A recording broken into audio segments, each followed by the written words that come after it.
diabetes. Imagine yan. Hindi nakokontrol ang asukal, ito ang mga komplikasyon. Nagsimula sa mata, ngayon sa bato. Meron tayong type.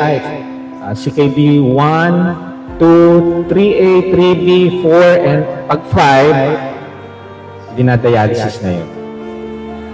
So it's either transplant, napakamahal, milyon. Siyempre, kailangan takutin ko muna kayo sa mga komplikasyon. Hindi kayo makikinig eh. Diba? Oh, may gamot yan.